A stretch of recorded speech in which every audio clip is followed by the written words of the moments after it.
नमस्कार प्यारे विद्यार्थियों, आप स्वागत है आप सभी का हमारी इस यूट्यूब चैनल पर। जैसा कि आप सभी जानते हैं, राजस्थान बोर्ड कक्षा 12वीं का परीक्षा सत्र 2026 नज़दीक आ रहा है और फरवरी महीने में आपकी बोर्ड परीक्षाएं स्टार्ट होने वाली है। ऐसे में हम आपके लिए बेहतर आपके लिए लाए हैं कि इंग्लिश कंपलसरी विषय की किताब से डेस्क वर्क का मॉडल पेपर, जिसे हम पूरी तरह आसान भाषा में लाइन बाय लाइन सॉल्व करेंगे। इस वीडियो में आप जानेंगे कि डेस्क वर्क में किस तरह के प्रश्न पूछे जाते हैं, उत्तर कैसे लिखना है और परीक्षा में अंक कैसे प्राप्त करने हैं।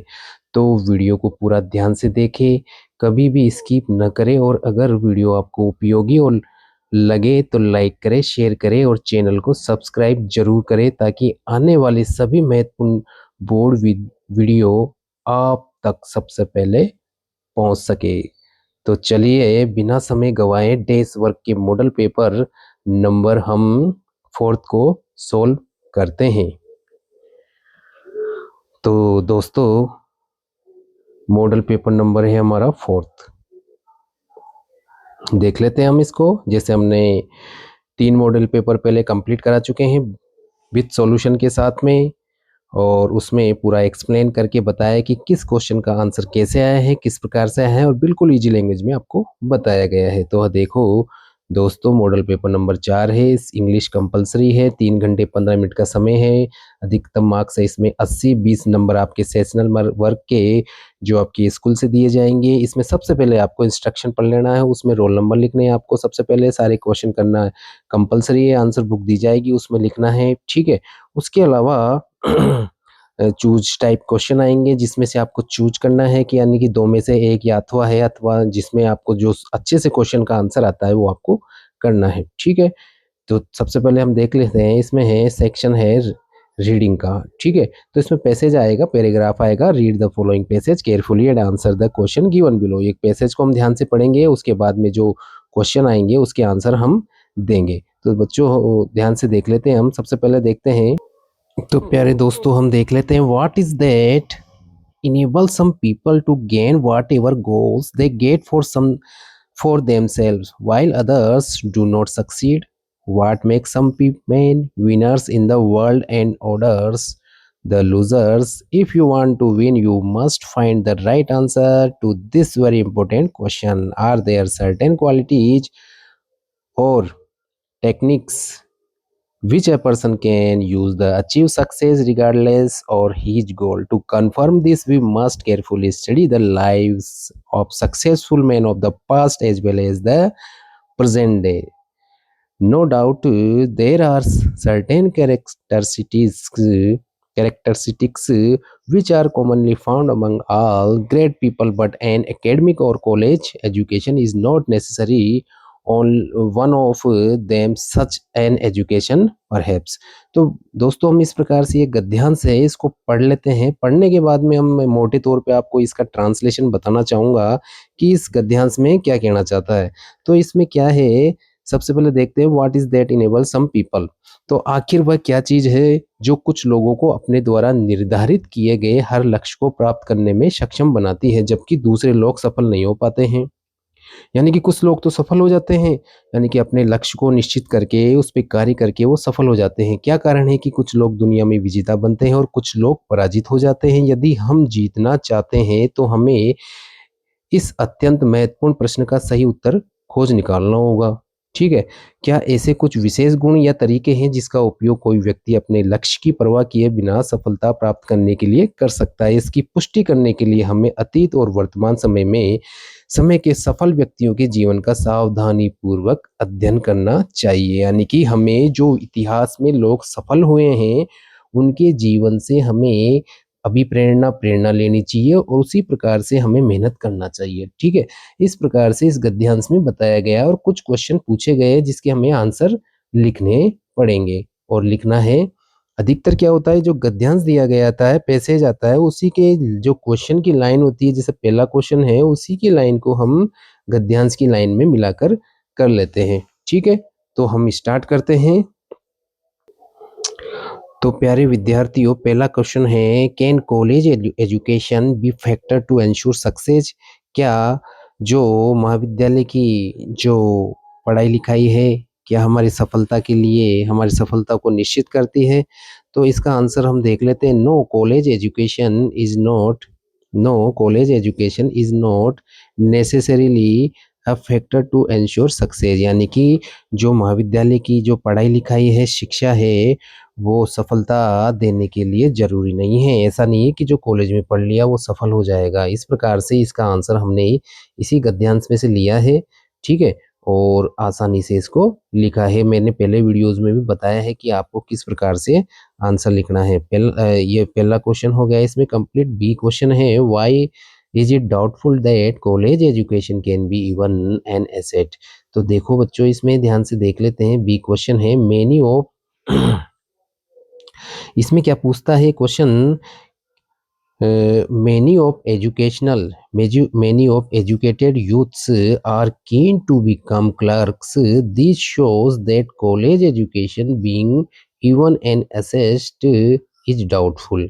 यानी कि बहुत से शिक्षित युवक भी केवल क्लर्क जैसी नौकरियां तक ही सीमित रह जाते हैं, इसलिए कॉलेज शिक्षा को संपत्ति मानना संदेशात्मक है, यानी कि संदेहपूर्ण है। यानी कि इस पर संदेह होता है कि बस वो कॉलेज शिक्षा ग्रहण करने वाले वो अधिकतर केवल क्लर्क जैसी सरकारी नौकरियों तक ही सीमित रह जाते हैं, ठीक है।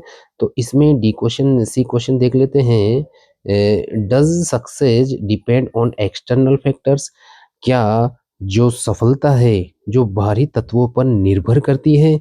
तो देख लेते हैं इसका उत्तर क्या होगा। नहीं, सफलता जन्म, वातावरण या धन जैसे बाहरी कारणों पर निर्भर नहीं करती है। तो इसका सी का आंसर हमने लिखा है, no, success does not depend on external factors such as birth, environment, wealth etcetera etcetera, यानी कि इन पर निर्भर नहीं करती है। अगला है डी क्वेश्चन है इसमें, which is the most important factor behind a man success. यानी कि एक आदमी की सफलता के पीछे सबसे महत्वपूर्ण तत्व क्या निर्भर करता है, या कौन सा तत्व अधिक सहायक होता है? तो बच्चों इसमें ध्यान से देखते हैं तो the most important factor behind a man success is the ability to get along successful with others. तो इसका उत्तर हमने लिखा, मनुष्य की सफलता के पीछे सबसे महत्वपूर्ण कारण उसके अपने गुण, सोच और दृष्टिकोण होता है, ठीक है। अगला है इसमें ई क्वेश्चन पे आ जाते हैं हम। डी तक कंप्लीट कर लिया है। तो ई में, how can one's ideas, talent और gifts contribute to one success. यानी कि किस प्रकार से किसी के जो विचार है, जो गुण है या उसके संस्कार है, किस प्रकार से उसके सफलता पर निर्भर करते हैं? तो इसका उत्तर होगा, व्यक्ति के विचार, प्रतिभाएं और उपहार सही दिशा में उपयोग किए जाए तो सफलता प्राप्त करने में सहायक रहते हैं। तो ई का क्वेश्चन हमने लिखा है, one can make us of one's ideas, talents of gifts to win people and inspire them। तो इसका आंसर ये हो जाएगा, ई का आंसर ये हो जाएगा, ठीक है। अगला है एफ क्वेश्चन है इसमें। एफ नंबर का क्वेश्चन देख लेते हैं, do you think that the qualities of head and heart alone can make a man successful. यानी कि आपके अनुसार क्या आप ये सोचते हैं कि गुण और जो हृदय होता है, यानी कि व्यक्ति के जो विचार होते हैं, क्या किस प्रकार से इंसान को सफलता दिलाते हैं? तो इसका आंसर हमने लिखा है, यस आई थिंक सो, यानी कि हम ऐसा सोचते हैं। बिल्कुल सही बात है। Success does not necessarily depend on one's birth, environment, wealth. यानी कि मस्तिष्क और हृदय के गुण व्यक्ति को सही निर्णय और कड़ी मेहनत करने में मदद करते हैं, जिससे सफलता मिल जाती है, ठीक है।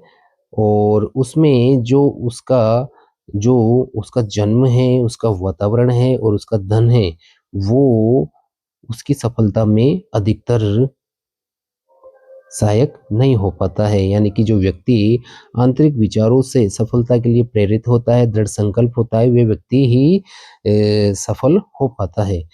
आगे देखते हैं दोस्तों इसमें, जी क्वेश्चन है, जी में है find out the words from the passage which mean, यानी कि जो लाइन है इससे रिलेटेड एक शब्द ढूंढना है। Something that you hope to achieve, यानी कि कुछ चीज जिसे आप पाना चाहते हैं उसको कहते हैं इंग्लिश में गोल, मानी लक्ष्य।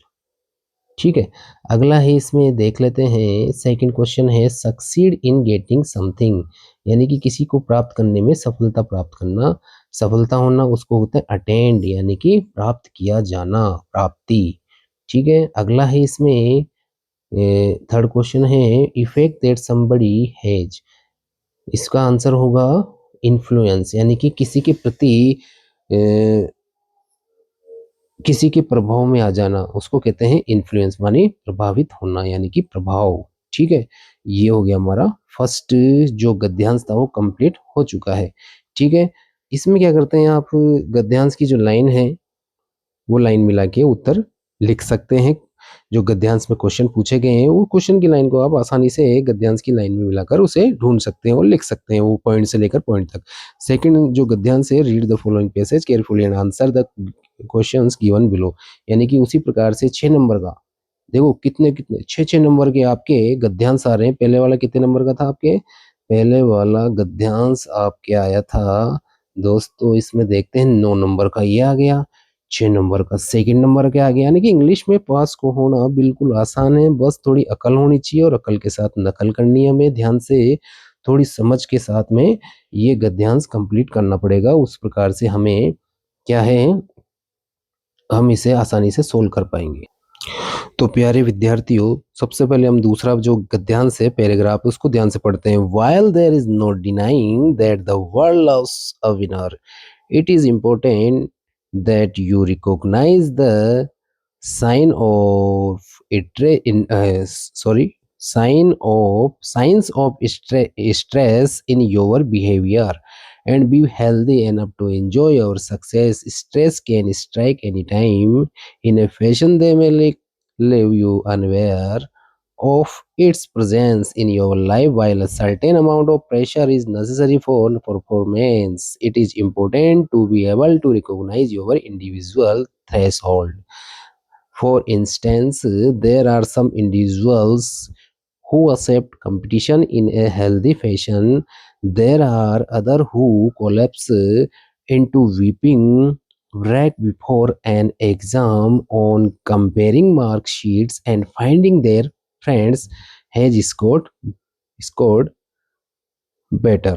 ठीक है, आगे है it is a body reaction to any demands of changes in it internal and external environment. इस प्रकार से एक गद्यांश बताया गया है किसके बारे में कि देखो हम स्टार्ट करते हैं इसको। नॉर्मली मोटे तौर पे मैं आपको थोड़ा बहुत बताना चाहता हूँ जिससे आप समझ जाएंगे कि ये गद्यांश किसके लिए आया है। इसमें है कि while there is no denying that the world loves a winner, यानी कि इस बात से इनकार नहीं किया जा सकता है कि दुनिया विजेता को पसंद करती है, लेकिन यह उतना भी जरूरी है कि आप अपने व्यवहार से तनाव के संकेत को पहचाने और अपनी सफलता का आनंद लेने के लिए स्वयं को स्वस्थ रखें, यानी कि दूसरों की जो सफलता है उस पर ही ध्यान न दे, अपने आप को सफल बनाने के लिए आप किस प्रकार से मेहनत कर सकते हैं उसके बारे में आपको सोचना पड़ेगा। तनाव कभी भी आ सकता है और ऐसे रूप में आ सकता है कि आपको अपने जीवन में उसकी उपस्थिति का भी पता न चले, यानी कि आप में तनाव हो रहा है लेकिन आपको पता नहीं है आप किस चीज से तनावग्रस्त हो रहे हैं। हालांकि कामकाज के लिए कुछ मात्रा में दबाव आवश्यक होता है, लेकिन ये जरूरी है कि व्यक्ति अपनी व्यक्तिगत सहन सीमा को पहचान सके। उदाहरण के लिए कुछ लोग प्रतिस्पर्धा को स्वस्थ रूप से स्वीकार करते जबकि कुछ लोग अन्य परीक्षा से पहले या अंक तालिकाओं की तुलना करते समय यह देखकर कि उनके मित्रों ने अधिक अंक प्राप्त किए रोते बिलखते हुए बिखर जाते हैं। तनाव शरीर की आंतरिक और बाहरी परिस्थिति में होने वाले परिवर्तन की मांग के प्रति शरीर की प्रतिक्रिया, यानी कि हम क्या करते हैं इसमें ये बताया गया है कि हम अपने सक्सेस से नहीं यानी कि दूसरे के सक्सेस से तनावग्रस्त हो जाते हैं। यानी कि क्लास में भी कोई व्यक्ति कोई बच्चा अपना सहपाठी है वो अच्छे अंक ला पाता है या अपनी मेहनत के अकॉर्डिंग वो अच्छे अंक लाता है तो उस चीज़ को लेकर भी हम तनावग्रस्त हो जाते हैं। यानी सीख पाते हैं कि उसने कितनी मेहनत की है, उससे अभी प्रेरित न होते हैं हम, उससे ईर्ष्या की भावना रखने लग जाते हैं और अपने आप को ही तनावग्रस्त कर लेते हैं। इस प्रकार की भावनाओं के बारे में इसमें बताया गया है। तो शॉर्ट रूप में मैंने मोटा-मोटे तौर पे आपको बता दिया। तो व्हाट इज़ स्ट्रेस? ठीक है? यानी कि तनाव क्या है उसके बारे में पूछा गया है। तो यही लाइन हम देख लेते हैं। देखो स्ट्रेस के बारे में इसमें बताया गया है दोस्तों, it is a body reaction to any demands और changes in its internal and external environment. तो यहाँ तक हो जाएगा तनाव के बारे में। It is a body reaction यानी कि यह एक शरीर का शरीर की क्या प्रतिक्रिया है। ठीक है? जो तनाव होता है शरीर की प्रतिक्रिया होती है, ठीक है? तो ये वाला जो क्वेश्चन है, ये क्वेश्चन की लाइन हमें यहाँ से मिला के और यहाँ से हम इसकी लाइन को लिख लेंगे और हमारा आंसर फर्स्ट का कंप्लीट हो जाएगा और पहला क्वेश्चन हमारा क्लियर है और हमारे 1 नंबर पक्के। अगले हैं दूसरा क्वेश्चन है what are some physical science of stress mentioned in the passage यानी कि हमारे शरीर के अंदर जो शारीरिक रूप से जो तनाव के चिन्ह होते हैं, तनाव के जो संकेत होते हैं, वो उस गद्यांश में कैसे बताए गए हैं? तो हम देख लेते हैं, लाइन को ढूँढते हैं इसी लाइन को और इसी लाइन को ढूँढने पर हम पता लगाते हैं कि ये लाइन हमारी कहाँ मिलती है। तो दोस्तों हम देखते हैं इसमें देखो ये रहा। Palpitation in high blood pressure, indigestion, hide hypers hypercidity and ultimately and self-destructive behavior such as eating drinking too much। ठीक है, तो ये वाली लाइन हो जाएगी हमारी बॉडी रिएक्शन के बारे में बताती है और ये बी का आंसर हमारे हो जाएगा। ठीक है, तो ये बी का आंसर हमारा हो चुका है। तो दोस्तों इसमें देखते हैं हम सी क्वेश्चन पे आ जाते हैं। सी है what might cause stress in children यानी कि जो बच्चों के अंदर भी तनाव हो जाता है यानी कि बड़ों में ही नहीं, जो बच्चे नासमझ होते हैं उनमें भी तनाव किस प्रकार से देखा गया है, उसके बारे में इसमें बताया गया है। तो हम देख लेते हैं सी का आंसर बच्चों में किस प्रकार से तनाव होता है, वो हम ढूँढने की इसमें कोशिश करते हैं और वो लाइन ढूँढ लेते हैं कि किस प्रकार से बच्चों में तनाव हो जाता है। अब आपको नॉर्मली पता होगा, सभी जानते हैं कि बच्चों में तनाव कैसे होता है, तो यहाँ से मिला है हमें answer the loss of A toy और अ reprimand from the parents might creates stress. ठीक है, शॉक इन ए चाइल्ड। ठीक है, तो इस प्रकार से ये वाली लाइन है और ये वाली लाइन कंप्लीट हो जाएगी बी का आंसर। ठीक है, सॉरी सी का आंसर हो जाएगा, ये सी का आंसर है। तो सी का आंसर हमें मिल चुका है, ये सी का आंसर हो जाएगा इसमें। ठीक है, अगला है इसमें डी क्वेश्चन है what causes psychosocial stress according to the passage.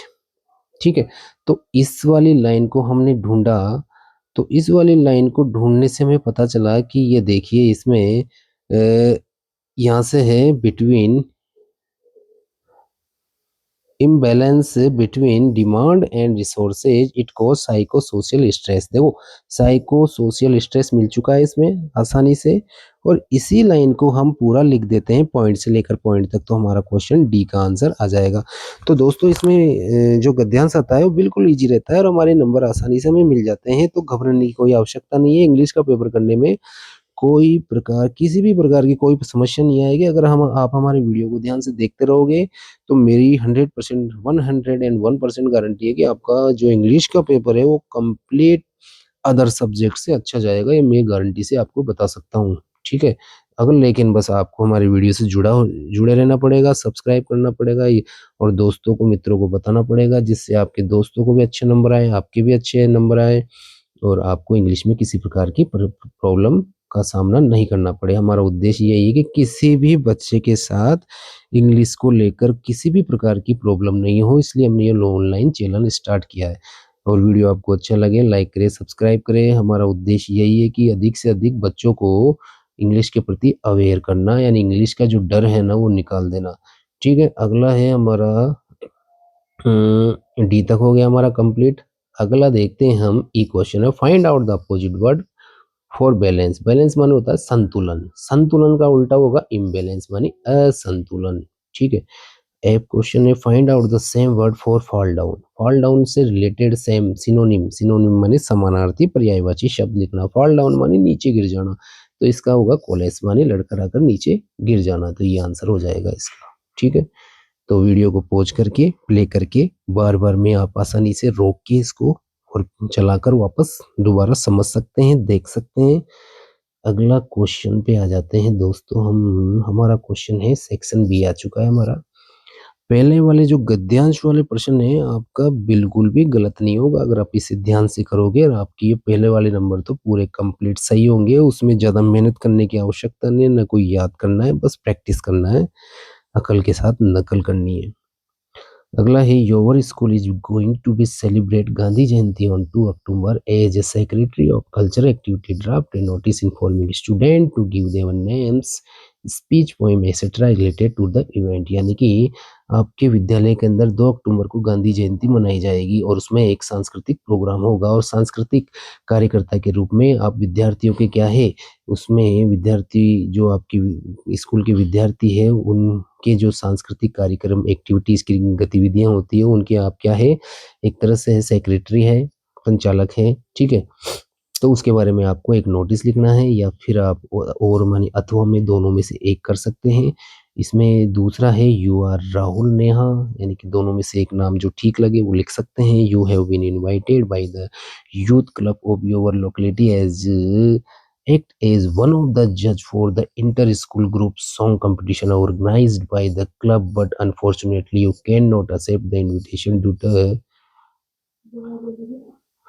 previous engagement. Write a formal reply to secretary to the club regretting your inability to accept the invitation।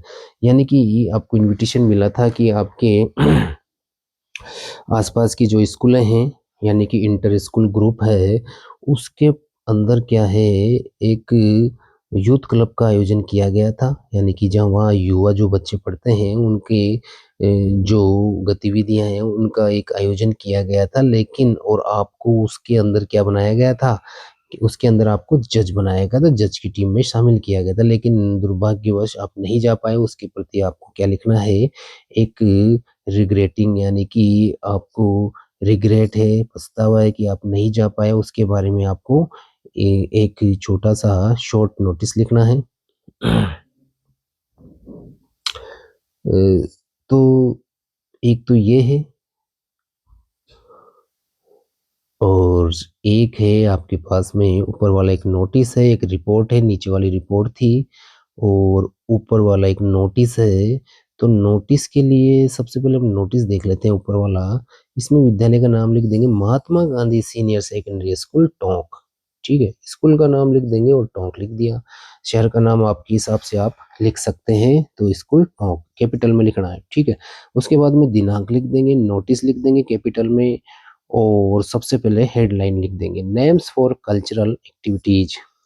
ठीक है, अब कल्चरल एक्टिविटीज होने वाली है उसके बारे में क्वेश्चन में से ही लिखना है। Gandhi Jayanti is to be celebrated on 2 October. All the students are hereby informed to give their names for speeches, poems, tales, patriotic songs, mono acting, short play etc. to the undersigned by 25 सितंबर। यानी कि 25 सितंबर तक आपको जो ये गतिविधियां होने वाली है, कौन कौन सी गतिविधियां है, जैसे कोई वाद विवाद, ठीक है, कविताएं, कहानियां, देशभक्ति गाने, एकल नाटक प्रतियोगिता, इस प्रकार की जो भी गतिविधियां होने वाली है उसमें भाग लेने के लिए 25 सितंबर तक इसमें नाम लिखवा दे। ठीक है, उसके बाद में लिखेंगे अपना नाम, मनोज कुमार लिख दिया, सेक्रेटरी कल्चर एक्टिविटी। ठीक है, इस प्रकार से ये इसमें उसका पद लिख देंगे और इस प्रकार से आप नोटिस बना सकते हैं। नोटिस बनाना, नोटिस लिखना बिल्कुल आसान है। विद्यालय का नाम जो भी आता है उसको कैपिटल लेटर में लिख दो, शहर का नाम लिख दो, दिनांक लिख दो, नोटिस कैपिटल में लिख दो, उसके बाद में जो सब्जेक्ट है उसको लिख दो। उसके बाद में आपको गद्यांश में से ही जो लाइनें हैं वो जो पूछा गया उसके बारे में उसी में से आप लिख दो, और उसके बाद में क्या करना है नाम लिखकर अपना पद जो आपको पद दिया गया है, पोस्ट दी गई, उसके बारे में लिख दो। तो इजी तरीके से आसानी से नोटिस हो जाएगा, और चारों तरफ से बॉक्स को बिल्कुल बंद कर दो, स्केल की सहायता से लाइन खींचकर बॉक्स को बंद कर दो, आसानी से आपका नोटिस कंप्लीट हो जाएगा। अगला है assembly election dates have been declared. You visited some of election meeting as a political correspondent. Prepare a report in about 100 words for the newspaper. यानी कि जो चुनाव है, चुनाव होने वाले हैं, ठीक है, उसकी जो दिनांक है वो घोषित हो चुकी है। भाई चुनाव कब होंगे, ठीक है। तो आपको क्या है, एक राजनीतिक पत्राचार के रूप में 100 शब्दों में न्यूज़पेपर में रिपोर्ट देनी है, उसके बारे में लिखना है। और इस ब्रैकेट के अंदर जो वर्ड्स आए इनका यूज करते हुए आपको सेंटेंस बनाते हुए उस रिपोर्ट को लिखना है। तो आप इसमें रिपोर्ट लिख सकते हैं, या अथवा में और में क्या कर सकते हैं, अथवा में दोनों में से एक करना है। जो आपको सही लगे वो लिखना है, ठीक है, जो आपको अच्छे से आती है वो करना है। Right a paragraph in about 100 words on road safety. अब रोड सेफ्टी का भी बहुत माहौल चल रहा है, आए दिन दुर्घटनाएं होती रहती है। तो रोड सेफ्टी के बारे में आपको लिखना है, ये बहुत इंपॉर्टेंट है, ये आ सकता है आपके एग्जाम में, ठीक है। जैसे मैंने फर्स्ट से जो प्रीवियस हमारा जो मॉडल पेपर था उसमें एआई के बारे में आया था, आर्टिफिशियल इंटेलिजेंसी के बारे में आया था, तो उसमें बताया था, वो भी इम्पोर्टेंट है। और रोड सेफ्टी के बारे में इम्पोर्टेंट है, जरूर आ सकता है आपके एग्जाम में। इसमें देखो जो वर्ड्स है ब्रैकेट में, प्रीसियस लाइफ यानी कि अमूल्य जीवन, avoid road accidents, zebra line, sign board, save life, everybody duty, learn to rules, ये सारी चीजों का यूज करते हुए आप लिख सकते हैं, ठीक है। तो नॉर्मली मैंने नॉर्मल सेंटेंस में लिखा है रोड सेफ्टी इज वेरी, ठीक है, वेरी इंपॉर्टेंट, इंपॉर्टेंट, इम्पोर्टेंट, ठीक है, फॉर ऑल ऑफ अस, यानी कि सड़क सुरक्षा हम सभी के लिए बहुत महत्वपूर्ण है, बहुत जरूरी है। फिर आगे है वी फॉलो, ये फॉलो लिखा हुआ है, वी फॉलो ट्रैफिक रूल्स, यानी कि हम सभी को ट्रैफिक नियमों का, यातायात नियमों का पालन करना चाहिए। डोंट यूज फोन, ये लिखा हुआ है बच्चों इसमें, फोन वाइल ड्राइविंग, यानी कि वाहन चलाते समय फोन का यूज नहीं करें। ऑलवेज वियर हेलमेट, ठीक है, ये है हेलमेट, यानी कि हमेशा हेलमेट पहने। एंड सीट बेल्ट, यानी कि वाहन चलाते समय हमेशा सीट बेल्ट और हेलमेट पहने। अगला है क्रॉस रोड्स केयरफुल, यानी कि सड़क को ध्यान से पार करें। डोंट ड्राइव, ठीक है, डोंट ड्राइव द व्हीकल्स, ठीक है, ऑन हाई स्पीड, यानी कि तेज स्पीड में, तेज गति में वाहन को नहीं चलाए। And never drink and drive, यानी कि पीकर, शराब पीकर वाहन कभी नहीं चलाए, ठीक है। आगे है let's stay safe on the roads, इस प्रकार से हम सड़कों पर सुरक्षित रहेंगे। तो बिल्कुल इजी लैंग्वेज में, बिल्कुल शॉर्ट में मैंने बताया है, तो आप इसकी प्रैक्टिस करके आसानी से लिख सकते हैं। ये हो गई हमारी रोड सेफ्टी के बारे में पैराग्राफ है, इसको आप आसानी से देख सकते हैं, और आसानी से देखते हुए इसको प्रैक्टिस करें और प्ले एंड पॉज करके आसानी से इसके लिख सकते हैं। बिल्कुल सिंपल लाइन में मैंने बताया है, बिल्कुल नॉर्मल वर्ड्स का यूज किया और इंग्लिश में ट्रांसलेशन किया है, तो आप इसे सीख सकते हैं। इम्पोर्टेंट है, विशेष ध्यान रखना दोस्तों, इसमें आपके लिए आ सकता है, प्रैक्टिस जरूर कर लेना। पांचवा क्वेश्चन है, you are Rajesh Rajni, write a letter to the head post master complaining against the irregular delivery to letter in your locality, यानी कि आप राजेश रजनी हैं, आपके आसपास के जो आपका एरिया है उसके पोस्ट मास्टर को आपको एक शिकायती पत्र लिखना है। क्या लिखना है बता दो, इसमें क्या दे रखा है, mention specific instances of delayed of misplaced letter with dates, यानी कि क्या बात है भाई, इसमें तो प्रॉब्लम यह है कि भाई आपके जो पत्र है वो समय पर प्राप्त नहीं हो पाते हैं। Explain how has affected resident and suggest possible solution to improve postal service in locality, यानी कि वहाँ के रहने वाले जो निवासी हैं उनको किस प्रकार की समस्याओं का सामना करना पड़ रहा है और कितनी घातक हो सकती है वो समस्या। तो इस सारी चीज़ों को ध्यान में रखते आपको क्या करना है, पोस्टल जो डाक सेवाएं हैं उनमें किस प्रकार की सुविधा, उसको किस प्रकार से सुविधा समाधान चाहिए उसके बारे में लिखना है, ठीक है। तो ये एक तो लेटर हो गया ऊपर वाला, हम नीचे वाला क्या है देखते हैं, दोनों में से एक करेंगे अपन तो ध्यान से। You are Rehana or Rahim living in Kota and pursuing MBA. You have seen an advertisement in the Times of India. Write a letter to CEO Oracle India Private Limited, Surat, applying for the post of a software engineer. Attach a suitable resume including your experience, qualification and expected package. तो इसमें भी एक letter लिखना है, ठीक है। आप रेहाना या रहीम हो और कोटा में एमबीए कर रहे हो, ठीक है। फिर आपने क्या हुआ, आपने देखा एक एडवर्टाइज टाइम्स ऑफ इंडिया में, और उसमें क्या हुआ, सूरत के अंदर एक कंपनी है, वहाँ के सीईओ है, ठीक है। और उस कंपनी का नाम है ओरेकल इंडिया प्राइवेट लिमिटेड, ठीक है। वहाँ पर क्या है, सॉफ्टवेयर इंजन की आवश्यकता है, सॉफ्टवेयर इंजीनियर की, है ना। और आप वो क्वालिटी रखते हैं, ठीक है। तो वो क्वालिटी रखते हैं तो आप उसमें जॉब करना चाहते हैं, तो उसके लिए लेटर लिखना है ना। उसमें आपका अनुभव, आपकी जो क्वालिफिकेशन है, आपकी शिक्षा है, इसके अलावा बहुत सारी चीज़ें हैं, उसके बारे में आपको बताना है। तो ये दोनों में से जो आपको अच्छा लिखेंगे, अच्छा लगता है, वो लिख सकते हैं। तो हम देखते हो दोस्तों, हम देख लेते हैं। हम लिखेंगे सबसे पहले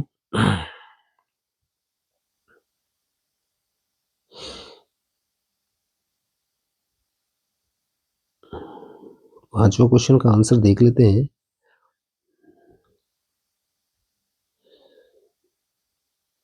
ये रहा लेटर, ठीक है। ये लेटर आ चुका है 45 रामनगर, यानी कि सबसे पहले हम लिख लेंगे पता, जो एड्रेस आपको याद हो वो लिख सकते हैं। जयपुर लिख लिया हमने, 1 जनवरी 2026, यानी कि आज 1 जनवरी है। 1 जनवरी को मैंने ये लेसन बनाया है आपके लिए, तो मैंने ये डेट डाल दिया, आपके अकॉर्डिंग डाल सकते हैं, ठीक है। आगे है the head post master, regional post office, MI road, Jaipur, ठीक है। ये हमने पता लिख दिया है भाई, जैसे हम विद्यालय में लिखते हैं ना, टू द हेड मास्टर, इस प्रकार से, तो वैसे ही ये आगे है। इसमें सब्जेक्ट यानी कि विषय लिखेंगे भाई। अब विषय क्या है भाई, क्या प्रॉब्लम है, किसके लिए लिख रहे हो, वो लिखना है।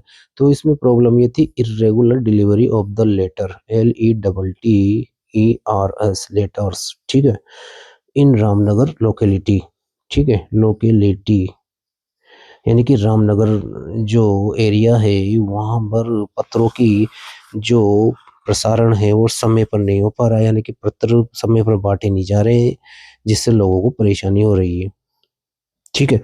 तो हम स्टार्ट कर लेते हैं दोस्तों इसमें। तो स्टार्ट कर लेते हैं, सबसे पहले हम क्या लिखेंगे, सर, यानी कि श्रीमान। जैसे हम एप्लीकेशन में इनमें लिखते हैं ना, वैसे ही हमें इसमें भी लिखना है, ठीक है। तो पहले लिखेंगे sir please take immediate notice, ठीक है।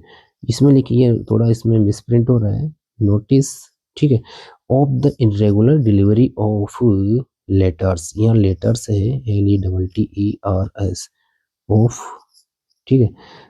फिर आगे ही इन रामनगर लोकेलिटी, यानी कि कृपया जो रामनगर में असमय पर, यानी कि अनियमित जो पत्रों का वितरण हो रहा है, उस पर आप ध्यान दीजिए। फिर आगे है the delayed, DELAYED, the delayed delivery of letters is causing great, यहाँ है great, GREAT, great inconvenience to the residents माने निवासियों को, यानी कि जो अनियमित जो पत्रों का वितरण हो रहा है, उससे वहाँ के निवासियों को बहुत बड़ी समस्या का सामना करना पड़ रहा है। On 15 December my university admission letter arrived 8 days late, यानी कि 15 दिसंबर को क्या हुआ कि जो मेरा यूनिवर्सिटी में यानी विश्वविद्यालय में एडमिशन लेटर था, मैंने एडमिशन के लिए फॉर्म भरा था, उसका जो लेटर मिला मुझे एडमिशन के लिए, वो 8 दिन लेट आया। देखो कितनी बड़ी प्रॉब्लम थी। आगे है several students received, RECEIVED, received exam hall tickets just 1 day before exam, यानी कि वहाँ की जो बहुत सारे विद्यार्थियों को जो उनका एग्जाम था, उसका भी प्रवेश लेटर, एडमिशन कार्ड या हॉल टिकट, वो भी केवल 1 दिन पहले मिला है। इतनी बड़ी प्रॉब्लम चल रही है। Please ensure daily delivery and assign a reliable postman to over area, यानी कि इस प्रकार की समस्या से आप अवगत हो और कोई जो विश्वास पात्र जो डाकिया है उसको इस एरिया में लगाया जाए। यानी कि बहुत सारे डाकिया क्या है, लापरवाही करते हैं। अब सरकारी विभाग है, उसमें कर्मचारी अधिकतर लापरवाही कर जाते हैं, जिसके कारण क्या होता है, इस प्रकार की समस्याएं देखनी पड़ती है। जनता जागरूक भी नहीं होती है, और जनता जागरूक नहीं हो पाती है, उस कारण पे से ये लापरवाही देखने को मिलती है। तो इस प्रकार की प्रॉब्लम आई है, तो उसको हमने सॉल्यूशन दे दिया है। Thanking you yours faithfully Rajni. तो इस प्रकार के आप ये जो लेटर है वो इसको डिपार्टमेंटल लेटर है, इसको हमने आसानी से लिख लिया है। अधिकतर बच्चों इसमें ध्यान देने की बात है, सबसे पहले पता लिखना है। ठीक है, पता लिखने के बाद आपको दिनांक लिखनी है, फिर उसके बाद में संबोधित करना है, किसको लिखना है, पता लिख देंगे, फिर उसके बाद में सब्जेक्ट लिख देंगे, उसके बाद में श्रीमान लिख देंगे, उसके बाद में क्या है, इसी में से चुरा लेंगे लाइनें। ठीक है, देखो write a letter to head post, post master आ गया। ठीक है, अब ये देखो complaining against the irregular delivery of to letter of letter in your locality, your गुमाई कर देंगे। इस प्रकार से ये हमारा सब्जेक्ट मिल गया। ठीक है, तो इस प्रकार से इसको ध्यान से पढ़ते हुए हम इस लाइनों को आसानी से इसमें लिख सकते हैं। एक बात विशेष ध्यान रखना है, कोई भी प्रश्न आए छोड़ के नहीं आना है, क्वेश्चन में से कुछ घुमा फिरा के जरूर लिख के आना है। मेरी गारंटी है आपको फेल होने से यानी कि पास होने से कोई रोक नहीं सकता, नहीं तो फेल हो जाओगे, ये ध्यान रखना ये बात। इंग्लिश में पास होना बहुत आसान है। ठीक है, अगर आप ध्यान से काम करो, लिख के जरूर आना आना है, इसमें छोड़ के बिल्कुल भी नहीं आना है। लिखा हुआ होगा तभी ही उत्तर, जो लिखा हुआ होगा उसी पे तो आपको मार्क्स मिलेंगे, नंबर मिलेंगे, बिना लिखे हुए पे थोड़ी मिलेंगे आपको। तो ये विशेष चीज़ ध्यान रखनी है। ठीक है, ये मेरी आजमाई हुई चीज़ें हैं। ठीक है, और हमने भी इंग्लिश से बड़े, पहले स्टार्टिंग में अभी भी इंग्लिश से डर लगता था, लेकिन आज इंग्लिश में मज़ा आता है एक तरह से। खेल खेल में इंग्लिश सीखना और सिखाना अच्छा लगता है। इसमें छठा क्वेश्चन है, देख लेते हैं ध्यान से। Filling the blanks by choosing appropriate phrasal verbs given in brackets. Phrasal verb बच्चों ये होती है जो प्रीपोजिशंस होते हैं। ठीक है, ये प्रीपोजिशन आपस में मिलकर एक नया ही अर्थ बना देते हैं, है ना। इसमें क्या होता है, दो शब्द मिलकर नया अर्थ देते हैं।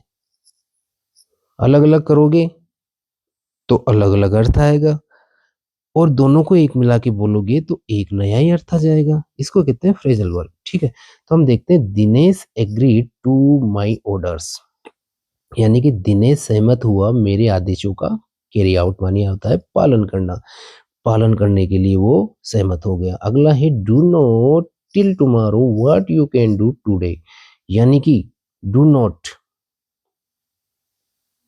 मत छोड़ो, तो इसमें होगा पुट आउट। टिल टुमारो यानी कि कल तक, कल के लिए मत छोड़ो। What you can do today, यानी कि जो तुम आज कर सकते हो उसको कल के लिए मत छोड़ो। बिल्कुल भी लापरवाही नहीं करनी है अगर आपको जीवन में सफल होना है। इसमें है, वी कांट विदाउट मनी। ठीक है, हम नहीं सकते विदाउट मनी, धन के बिना, गेट अलोंग मानी दूर, यानी कि हम धन धन के बिना नहीं रह सकते। बिल्कुल सही बात है, क्योंकि धन होगा तभी हमारी आवश्यकताओं की पूर्ति होगी, और हमारी आवश्यकता है, जो हमारी मूलभूत आवश्यकता है उसकी भी पूर्ति हम धन के बिना नहीं कर सकते। और आज हम पढ़ाई कर रहे हैं, और आप जी वीडियो देख रहे हैं, वो भी इस आवश्यकता के लिए देख रहे हो कि आप इस पढ़ लिख के कुछ अच्छे नंबर ला के, अच्छे मार्क्स प्राप्त करके, एग्जाम पास करके आप कुछ बन जाओ और धन की प्राप्ति कर सको। तो सारा ही पीछे धन के, सारा ही काम धन के पीछे हो रहा है। तो दोस्तों सातवां क्वेश्चन है, filling the blanks by choosing the correct conjunction given in brackets. तो दोस्तों इसमें क्या करते हैं, कंजक्शन, कंजक्शन माने संयोजक होते हैं, ये संयोजक है ना, यानी कि दो चीजों को जोड़ने वाले। अब जोड़ेंगे इनको, देखो देख लेते हैं। पहला क्वेश्चन है, Mohan made all efforts he couldn't find this purse. ठीक है, यानी कि मोहन ने सारे प्रयास कर लिए, फिर भी वो इस पर्स को, उसके पर्स को नहीं पा सका। तो यट मानी फिर भी, तो यट आ जाएगा इसमें, फिर भी। सो मानी इसलिए, इसलिए नहीं आएगा, फिर भी आएगा इसमें। अगला है, सेकंड क्वेश्चन है, the building I live in was built in 1920, यानी कि जो भवन जिसमें मैं रहता हूँ वो 1920 में बनी थी। अब इसमें क्या है, बिल्डिंग और रहने के लिए अधिकतर वेयर का यूज करते हैं, लेकिन वेयर में क्या होता है, इन का यूज नहीं करते हैं। ठीक है, अगर इन आ गया, विशेष ध्यान रखना, अगर इन आ गया तो वेयर नहीं आएगा। ठीक है, तो इन आ गया है तो हम देट का यूज करेंगे, इसमें देट आएगा। ये विशेष ध्यान रखना है, वेयर लिखा हुआ, अगर वेयर का यूज करेंगे तो इसमें इन नहीं आना चाहिए, यानी कि लिव इन नहीं आना चाहिए, है ना? इसलिए हम इसमें दैट का यूज करेंगे। अगला है सी, आई मीन, आई से, मेरा मतलब है, मैं क्या कहता हूँ, तो इसमें आएगा व्हाट। ठीक है, तो इस प्रकार से बिल्कुल इजी तरीके से ये आंसर इसका आ चुका है। बच्चों इसमें क्या है, हमेशा वाक्य को ध्यान से पढ़ना है, एक बार समझ में नहीं आता तो दूसरी बार पढ़ो, अर्थ लगाने की कोशिश करो, और ब्रैकेट के दोनों शब्दों का इसमें बिल्कुल यूज करके और प्रयोग करके देखो, जो सही बैठता है वही उत्तर आ जाता है इसमें। तो यह इस प्रकार से हो जाएगा। आठवां क्वेश्चन है, combine each set of sentence into one sentence as directed, यानी कि दो वाक्यों को एक बनाना, हमें दो को एक करना है। ठीक है, तो इसमें मेक कॉम्प्लेक्स सेंटेंस, जटिल वाक्य बनाना है। कैसे है, you are telling a lie, it is known to all, यानी कि तुम गलत बोल रहे हो, तुम असत्य बोल रहे हो, सभी को पता है। तो हम स्टार्ट करेंगे, ये सभी को पता है कि तुम झूठ बोलते हो, हम नॉर्मली ऐसे बोलेंगे ना कि भाई तुम, ये तो सभी को पता है तुम झूठ बोलते हो, हम लिखेंगे it is known to all that you are telling a lie. तो हम इस वाक्य को दोनों को ध्यान से पढ़ा और भावार्थ लगाने की कोशिश की, तो हमारा अर्थ निकल कर ये आया है ना। तो बी क्वेश्चन देख लेते हैं, he is poor, he is happy. अब कंपाउंड यानी कि संयुक्त वाक्य बनाना है इसमें। ठीक है, तो इसमें आएगा ही इज पुअर, यानी कि वो गरीब है, यट मानी फिर भी, ही इज हैप्पी फिर भी वो खुश है। ऐसे तो बोलते हैं हम हिंदी में, और वो गरीब है फिर भी बहुत खुश है, क्या बात है। तो इस प्रकार से हम इसका आंसर बना लेंगे। नौवां क्वेश्चन है, filling the blanks with the correct form of the conditional verb. तो कंडीशनल, इसमें क्या है, एक क्या होती है, कंडीशन होती है। ठीक है, इसमें एक कंडीशनल वर्ब मानी कंडीशन दी जाती है, यानी कि कोई स्थिति परिस्थिति दी जाती है। तो इसमें क्या है, जैसे पहला क्वेश्चन है, the dog bite you if it had been not been tied up, यानी कि कुत्ता काट लेगा अगर बंधा हुआ नहीं होगा। ठीक है, तो इसमें दूसरे वाक्य में हम देखते हैं ध्यान से, तो ये पास्ट परफेक्ट टेंस है, और पास्ट परफेक्ट टेंस देखते ही पता चल गया कि भाई ये जो ब्रैकेट में है ये भी पास्ट में आना चाहिए, पास्ट परफेक्ट में। अब इफ के अकॉर्डिंग आएगा, इसमें मॉडल विल का यूज करेंगे, और विल की सेकंड फॉर्म हो जाएगी वुड। ठीक है, थर्ड फॉर्म यानी कि वुड हो जाएगा, सेकंड थर्ड वही होती है वुड, और हैव बिटन हो जाएगा, यानी कि वुड हैव का यूज करके, और इसमें ये बिट बाइट का बिटन हो जाएगा, वर्ब की थर्ड फॉर्म हो जाएगी। अगला है बी है, if I were old enough, यदि मैं उपयुक्त रूप से बूढ़ा हो जाऊं। ठीक है, यानी कि मैं बूढ़ा, बूढ़े का मतलब ये नहीं है कि मैं बूढ़ा हो जाऊं, वृद्ध हो जाऊं, मतलब यानी कि मैं सही उम्र या आयु प्राप्त कर लूं। तो लिख रहा है आई ज्वाइन एयरफोर्स, तो मैं एयरफोर्स ज्वाइन कर लूंगा, कितनी बड़ी बात है। तो इसमें है इफ आई वर, अब आई के साथ वर है, क्यों आया है, क्योंकि कंडीशनल वाली चीज है। इफ इफ और आई आ जाता है तो आई के साथ हमेशा वर आता है, यानी कि हमेशा वर ही आएगा, सिंगुलर सब्जेक्ट हो या प्लूरल हो वर ही आएगा, ये ध्यान रखना है। ठीक है, अगला है इसमें आई। ठीक है, तो इसमें वर आया था, यानी कि पास्ट टेंस है, तो विल की सेकंड फॉर्म वुड हो जाएगी, और ज्वाइन आ जाएगा, वुड के साथ ज्वाइन आ जाएगा। ठीक है, तो वुड ज्वाइन आ जाएगा। अब सेक्शन डी में आ गए हम बच्चों, इसमें ध्यान से देखते हैं, टेक्सचुअल क्वेश्चन है इसमें। इसमें है read the passage and answer the given given below. तो इसमें क्या करना है, देख लेते हैं ध्यान से, इसमें क्या चीजें हैं भाई। हाँ, इसमें है हमारी ऑब्जेक्टिव टाइप क्वेश्चन है।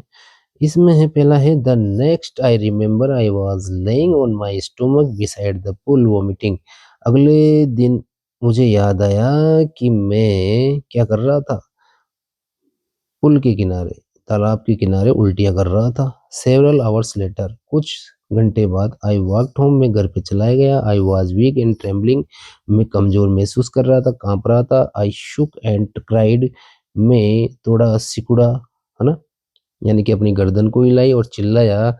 व्हेन आई ले ऑन माई बेड, जब मैं अपने बिस्तर पर लेट गया। ठीक है, आगे है, I slightest exertion upset me making me wobbly in knees and sick my stomach, यानी कि मेरे पेट में, मेरे घुटनों के बल में, पेट के सहारे घुटनों के बल झुका हुआ था। ठीक है, कुछ चीज मुझे थोड़ी थोड़ी परेशान कर रही थी। A few years later where I came to know what waters of the cascades. I wanted to get into them, and where I did, whether I was wading to Titan and bumping river, bathing in warm lake of the God rocks, the terror that had seized me in the pool would come back. इस प्रकार से ये पूरा गद्यांश है। इस गद्यांश को हम पढ़ते हैं, ठीक है। और इस गद्यांश में से जो क्वेश्चन आए हैं वो देख लेते हैं ध्यान से, एक एक नंबर के देख लेते हैं। इसमें है the narrator was laying on his stomach beside the pool watch. तो क्या कर रहा था वो वोमिटिंग मानी उल्टियां कर रहा था। अगला है what would grave his heart. उसके दिल को, उसके हृदय को कौन झपट लेता है, यानी कि दबा लेता, भींच लेता। आइसी हॉरर यानी कि बर्फ जैसा, बर्फ से ढका हुआ या बर्फ से घिरा हुआ क्या है, एक भयानक चीज है यानी कि डर। अगला है ही केम टू नो अबाउट, वह किसके बारे में जान पाया, तो इसमें है द वाटर्स ऑफ द कास्केड्स। अगला है इसमें question how did the narrator feel when he reached home, यानी कि जब वो घर पहुंचा तो किस प्रकार का उसने महसूस किया। तो इसमें आएगा ही felt weak trembling and emotionally shaken. ठीक है, तो ये लाइन तो मैंने स्टार्ट में बताई थी, देखो ये रहा।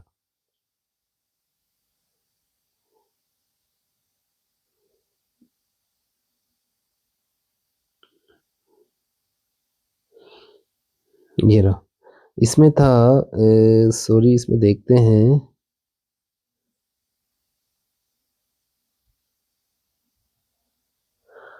इसमें कहाँ गया, ये रहा, ये देखो वीक ट्रेम्बलिंग शुक। ठीक है, तो ये लाइनें आपको आसानी से इसमें मिल जाएगी, कोई प्रॉब्लम नहीं होगी। आपको आसानी से क्वेश्चन की लाइन ढूंढनी है और वो आसानी से वो पैसेज में मिल जाएगी। अगला है विच रिवर्स और lakes reminded the narrator in his past terror. तो इसमें नदियों के बारे में है, तो इसमें नदियों के बारे में हम लिखा है हमने Tieton, Bumping River, Warm Lake and other lakes, main lakes and Columbia. ये सारी की सारी इस गद्यांश में दी गई है और आसानी से आप इसमें ढूंढ सकते हैं। ये देखो टाइटन, बम्पिंग रिवर, ठीक है, ये सारी चीजें इसमें मिली है और इसी गद्यांश में से लिखी गई है। लाइन मिलानी है प्रश्न की और आसानी से वो लाइन को आप ढूंढ सकते हैं। अगला है इसमें एफ देख लेते हैं, why did the narrator call his fear of water handicap. तो इसका आंसर होगा he called it handicap because it followed him everywhere and affected his ability to enjoy water activities। यानी कि वो पानी के जो डर है, पानी के प्रति उसका जो डर है, उसको वो एक विकलांग या पंगु क्यों कहता है। पंगु इसलिए कहता है कि जो वाटर से होने वाली सारी एक्टिविटीज है, मौज मस्ती है, उसको वो ले नहीं पाता, कर नहीं पाता है उसके बारे में। ठीक है, इसलिए वो पंगु कह देता है उसको। अगला है इसमें आंसर 11 क्वेश्चन है, answer any one of the following question in about 60 words. 60 शब्दों में उत्तर देना है। ठीक है, किसी एक का। देखो पहला प्रश्न है how did the lawyer रूइन the career of promising actors. ठीक है, जो एक्ट्रेस थी, अभिनेत्री थी, उसके जो उसका जो करियर था उसको किस प्रकार से वकील ने नष्ट कर दिया। इसमें पोइट्स एंड पैनकेक्स। तो इसमें क्वेश्चन का आंसर है, हमने लिखा है the lawyer ruined the actress career bye stealing his her money and advising her wrongly. यानी कि उसने उसका धन चुरा लिया और उसे गलत सलाह दी। So she lost frame and trust. इस प्रकार से उसने अपनी प्रसिद्धि और विश्वास खो दिया। तो इस प्रकार से बिल्कुल इजी लैंग्वेज में हमने आपको बताया है। आप जब कहाँ ढूंढोगे गद्यांश में, यानी गद्यांश में सॉरी, आपके पासबुक में या संजीव पासबुक में कहीं भी देखोगे तो बहुत बड़ा आंसर मिलेगा और ये हमने बिल्कुल छोटे शॉर्ट रूप में बताया। तो बच्चों इसमें ध्यान से देखोगे आप, जितने भी मैं जो आपको ये मॉडल पेपर करा रहा हूँ उसमें कम से कम आपके 30 से क्या 50 से 60 क्वेश्चन कंप्लीट हो जाएंगे। और इनको भी अगर ध्यान से देख लोगे तो मेरी गारंटी है आप आसानी से इस लेसन से, किसी भी लेसन से रिलेटेड क्वेश्चन आएगा तो आप उसका आंसर दे पाओगे। हो सकता है इनमें से 50 या 70-80% आपको क्वेश्चन मिल जाए, और मिलेंगे जरूर, क्योंकि उसी जो राजस्थान बोर्ड से ये दी जाती है जो मॉडल पेपर है, कम से कम बच्चे इसको देख के तैयारी तो करे और अच्छे नंबर तो प्राप्त करे। तो इसी में से क्वेश्चन आएंगे अधिकतर, उसको आपको मैंने को बिल्कुल शॉर्ट रूप में बताया, इसको प्रैक्टिस करोगे तो आसानी से आपको याद हो जाएंगे। ये वीडियो अच्छा लग रहा है सब्सक्राइब जरूर कर दीजिए। इसमें देखो अगला क्वेश्चन है B, how did the peddler trap himself in the rat trap. तो इसमें लिखेंगे हम answer, the peddler trapped himself in the rat trap by mistaking the rat trap for money and putting his own money in it getting stuck. तो ये short में answer दिया गया है, इसको आप आसानी से देख सकते हैं, वीडियो को पॉज करके प्ले करके दोबारा देख सकते हैं।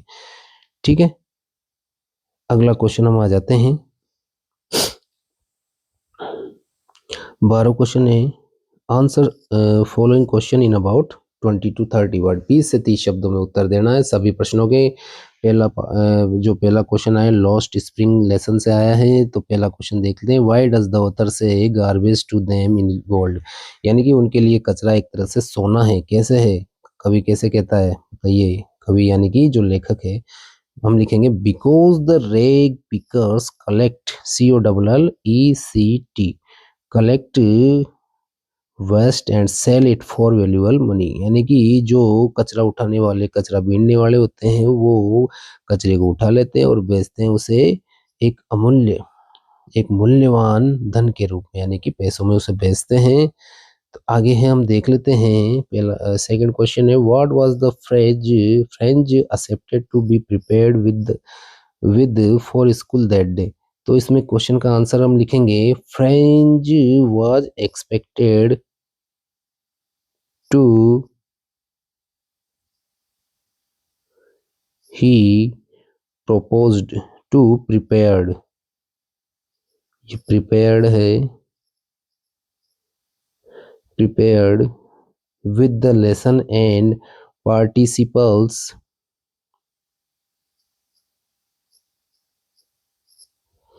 for school participates school that day। ठीक है, आगे है इसमें participles for school that day. ये छोटा सा आंसर मैंने बताया है, बिल्कुल इजी है, बिल्कुल सरल है। इसके आंसर आप प्रैक्टिस करें और याद करें इसको ध्यान से। अगला है क्वेश्चन है, अब देखो व्याख्या का आ गया है इसमें, explain any one of the following stanza with reference to context. ठीक है, तो किसी भी दो में से एक जो आपके पद्य आया है, गद्य आया है, उसका आपको उसकी व्याख्या करनी है। ठीक है, अब इसमें पहला है, therefore on every narrow are we wreathing a flowery band to bind us to the earth spite of despondence of the inhuman dearth of noble nature of the gloomy days, all of the unhealthy and or darkness darkened ways। इस प्रकार से ये गद्य है, उसका हम किस प्रकार से करेंगे इसका व्याख्या। तो हम लिखेंगे सबसे पहले रेफरेंस। ठीक है, प्रसंग कहाँ से आया है, these lines are from Keats poem the thing of beauty. यानी कि सुंदरता की चीज, उसका लेखक कौन है, कीट, जॉन कीट। तो इसी प्रकार से आपको कभी भी व्याख्या करनी है तो ये लाइन जरूर लिखना है, these line have been taken from या आर फ्रॉम, कवि का नाम और पाठ का, लेसन का नाम लिखना है। फिर है प्रसंग क्या है इसमें, अकॉर्डिंग कॉन्टेक्स्ट है इसमें, according to Keats a beautiful thing is a permanent. यानी कि सुंदरता जो चीज होती है वो हमेशा स्थायी होती है कीट के अनुसार। ठीक है, फिर आगे है इसमें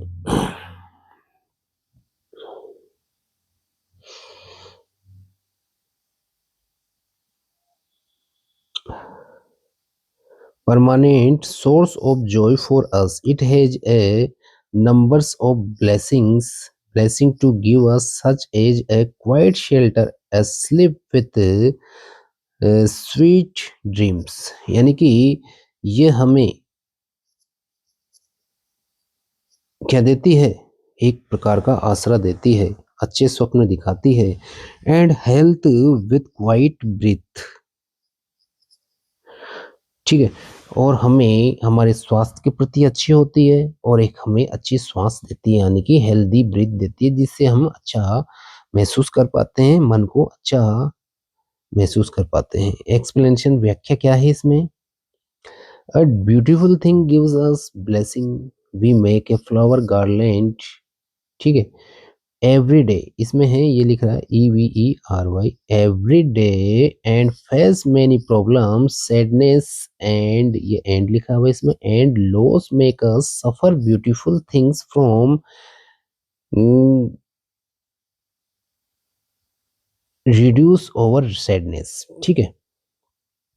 तो इसमें लिखा हुआ है कि हम क्या करते हैं, जो सुंदरता रूपी जो चीज़ होती है वो हमें बहुत सारे आकर्षण देती है, हमें आशीर्वाद देती है, हमें प्रसन्नता प्रदान करती है।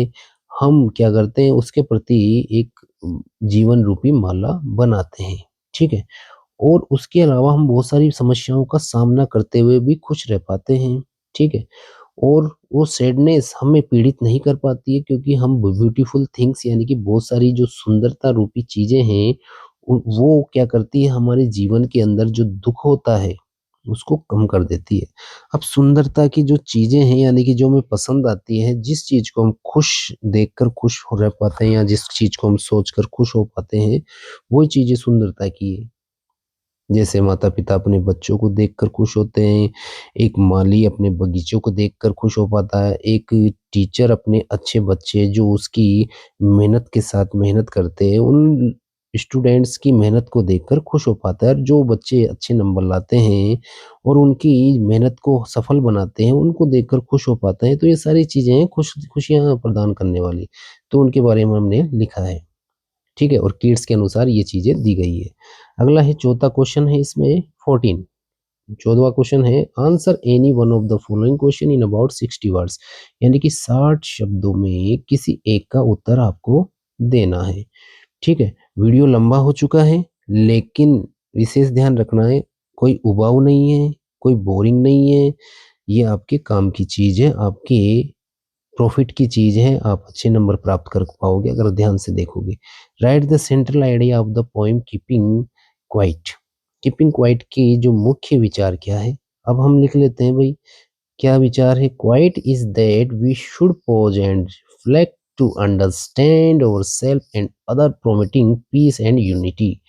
इस प्रकार से शॉर्ट में इसका आंसर हमने दिया है, इसकी आप प्रैक्टिस कीजिए। अगला है बी क्वेश्चन है, what made the poor villager put up a stand at a road side, what was the attitude of the people who passed by the towards the stand. तो इसका लेसन था the road side stand. अब road side stand के बारे में हमने पढ़ा था लेसन में, इसका आंसर हमारे पास है, हम लिखेंगे poor villagers set up a roadside stand to earn money by selling things to passing city folks and passers by, ignore और mock them showing indifferences। इस प्रकार से ये उत्तर आ जाएगा, यानी कि जो गरीब गांव वाले थे उन्होंने रोड के किनारों पर एक स्टैंड बनाया था पैसे कमाने के लिए अपनी चीजें बेचकर, लेकिन जो गुजरने वाले थे बहुत से लोग तो उन्हें इग्नोर कर रहे थे, ठीक है, उनकी तरफ मुंह बना रहे थे, और बहुत से लोग अपनी उसमें रुचि ले रहे थे। इस प्रकार से अलग-अलग गतिविधियां देखी गई। तो ये उत्तर इसका बिल्कुल शॉर्ट में दिया गया है, बिल्कुल इजी लैंग्वेज में, सरल रूप में, तो आप आसानी से प्रैक्टिस कर सकते हैं। वीडियो अच्छा लग रहा है, सब्सक्राइब जरूर कर दीजिए। 15 क्वेश्चन है, answer the following question in about 20 to 30 words.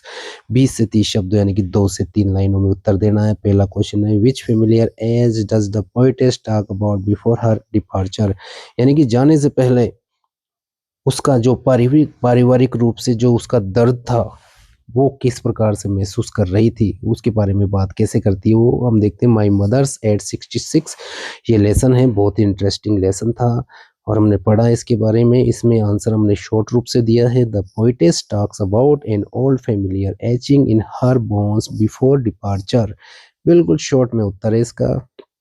अगला क्वेश्चन है B, how are the tigers a complete contrast to Jennifer lives. अब ये लेसन आया था हमारा आंट जेनिफर्स टाइगर्स, ठीक है, तो इसका आंसर हमने बिल्कुल शॉर्ट में दिया है, बिल्कुल इजी लैंग्वेज में। Tigers are fierce and free wild on Jennifer's life is trapped and suppressed by operations, बिल्कुल शॉर्ट में, ठीक है। तो इसको आप प्रैक्टिस करना ध्यान से। बच्चों आप लिख लिख के याद कीजिए हमेशा कॉपी में, प्रैक्टिस कीजिए जिससे आपकी राइटिंग अच्छी हो और आपकी प्रैक्टिस बढ़े और ज़्यादा से ज़्यादा आप कम समय में ज़्यादा से ज़्यादा लिख पाओ। और जो आपका चेकर है कॉपी को वो भी एक तरह से इम्प्रेस्ड हो जाए और आपको अच्छे नंबर दे। 16वां क्वेश्चन है, answer any one of the following question in about 60 words. 60 शब्दों में उत्तर देना है, यानी कि 6 लाइनों में उत्तर देना है आपको। तो पहला क्वेश्चन है इसमें, write about Sam's experience Galesburg in July 1894। The third level lesson है उसका क्वेश्चन आया था ये, और इसका आंसर हमने लिखा है, देख लेते हैं। Sam visits Galsburg in July 1894 and discovers a hidden third level of the train station that transports him to a peaceful past era। ठीक है, ये शॉर्ट में हमने आंसर लिखा है और शॉर्ट में ही आप इसे याद कीजिए और प्रैक्टिस कीजिए। अगला है इसमें B, what are the chief features of Antarctica region. ठीक है, तो इसका आंसर हमने नहीं लिखा है क्योंकि दोनों में से एक था, और अंटार्कटिका का पहले जो मॉडल पेपर था उसमें भी आया था, उसमें उसका आंसर दिया गया था। 17 क्वेश्चन है, answer the following question in about 20 to 30 words, यानी कि नीचे जो दो प्रश्न आए हैं उसके 20 से 30 लाइन में, 20 से 30 लाइन में 20 से 30 शब्दों में, सॉरी, यानी कि 2 से 3 लाइनों में लिखना है। ठीक है, पहला क्वेश्चन है, what was सदाव not send with troops, यानी कि सदाव को सेना की टुकड़ी के साथ में क्यों नहीं भेजा गया। क्यों नहीं भेजा गया हम लिखेंगे, because he was a skilled surgeon, यानी कि जो वो क्या था, एक कुशल सर्जन था। ठीक है, यानी कि वो एक डॉक्टर था, चिकित्सक था और कुशलता पूर्व सर्जरी करता था, ऑपरेशन करता था, needed to treat the wounded, और उसकी आवश्यकता सबसे ज्यादा कहाँ पर थी, उनकी टीम में, यानी कि उनकी जो आर्मी थी, उनकी सेना थी, सेना की टुकड़ी थी, उनके घायलों की इलाज करने के लिए आवश्यकता थी, इसलिए नहीं भेजा गया। ठीक है, अगला क्वेश्चन है इसमें, what did the tiger king do complete his mission of killing 100 tigers, यानी कि जो टाइगर राजा था, शेर राजा था, वो अपने मिशन को पूरा करने के लिए उसने किस प्रकार से शेरों को मारा। तो देखो कितने शेरों को मारा और किस प्रकार से लिखा मारा उसने, देख लेते हैं। बिल्कुल शॉर्ट में आंसर है, द टाइगर किंग किल्ड 99, और भाई 99, यानी कि उसने 99 शेरों को मार दिया। Killed 99 tigers and married a girl, अब उसको मारने के बाद शादी कर ली एक लड़की से। Whose father had one more tiger to kill to complete his mission, यानी कि उनके पिताजी के पास में एक शेर था, उसको भी मारना चाहता था, इसलिए उसकी शादी कर ली उसकी लड़की से। देखो ऐसी बात थी इसमें। तो ये बिल्कुल इंटरेस्टिंग चीज थी, ये जो लेसन था द टाइगर किंग, ये भी बहुत इंटरेस्टिंग लेसन था, बहुत ही मजेदार, बहुत मजा आया इसे पढ़ने पर, और इसका आंसर हमने आसानी से इसमें लिख दिया। तो बच्चों आप इसमें जो आपके लेसन है उसको एक बार हिंदी में तो देख ही लेना, पढ़ लेना हिंदी में, जिससे आपको आइडिया लग जाता है कि भाई इसका उत्तर क्या हो सकता है। 18 क्वेश्चन है, choose the correct option as answer, यानी कि जो 18 प्रश्न है उसमें ऑप्शन देखना है और उत्तर लिखना है। जैसे पहला है the memory of the big man made the narrator, तो इसका आंसर आएगा लाफ। अगला है बी क्वेश्चन है, narrator motions were exchange for, तो इसमें आएगा शूज। अगला क्वेश्चन है इसमें C, why do children come to mister Lamb, तो हम इसमें लिखेंगे फॉर एप्पल्स एंड पियर्स, यानी कि क्यों आए थे बच्चे लेम के पास में, मिस्टर श्रीमान लेम के पास में, वो सेब और आड़ू के लिए आए थे, नाशपाती के लिए ना। आगे है इसमें D, Sadao and Hana met at the first time, कहाँ मिले थे, वो अमेरिका में मिले थे। अगला है in Gondwana the animals found were both, इसमें है मेमोंथस एंड डायनोसोर्स। ठीक है, अगला है इसमें बोथ हैंड, यानी कि दोनों ही मिले थे। अगला है single celled plant at Antarctica is, जो सिंगल सेल की एक कोशिकीय जो पौधा था वो क्या था, उसमें है ग्रास ऑफ द सी, तो ये हो जाएगा समुद्र की घास। ये हमारा अगला है, इसमें जी क्वेश्चन है, where did the Dewan take the tiger to. तो इसमें हम लिखेंगे कहाँ ले गया था, to the forest where Maharaja was hunting, यानी जहाँ जंगल में जहाँ पर महाराजा शिकार कर रहा था। अगला है H, how much money did the narrator withdraw from the bank, यानी कि लेखक ने बैंक से कितना पैसा निकाला, तो उसने निकाले थे $300। अगला है इसमें $300। अगला है I the letter which Charlie received from his friend Sam was dated. तो कब प्राप्त किया था, तो उसने प्राप्त किया था जुलाई 18 1894 में, यानी कि जुलाई 18 1894 में। तो दोस्तों इसमें मैंने बिल्कुल इजी तरीके से आपको ये पूरा कंप्लीट करा दिया है। जो मॉडल पेपर नंबर 4 है, कक्षा 12वीं का अंग्रेजी कंपलसरी, यानी अंग्रेजी अनिवार्य का है ये। और इसको आप ध्यान से देखो, प्रैक्टिस करो, समझो, और आपके बोर्ड के एग्जाम के लिए बहुत महत्वपूर्ण है। फालतू की वीडियो देखने में क्या मतलब है, इसे ध्यान से देखो, सीखो, अपने दोस्तों अपने मित्रों को बताओ। वीडियो देखने के लिए बहुत धन्यवाद, और सब्सक्राइब जरूर कर देना, लाइक कर दीजिए। और कुछ चीज़ आपको और भी समझनी है, कुछ समझ में नहीं आए, तो आप इसे मैसेज करके मेरे से पूछ सकते हैं, मैं आंसर जरूर दूंगा। तो ये वीडियो आपने बहुत अच्छे से देखा और अपना समय दिया कीमती हमें, इसके लिए बहुत बहुत धन्यवाद। Thank you very much. जय हिंद, जय भारत।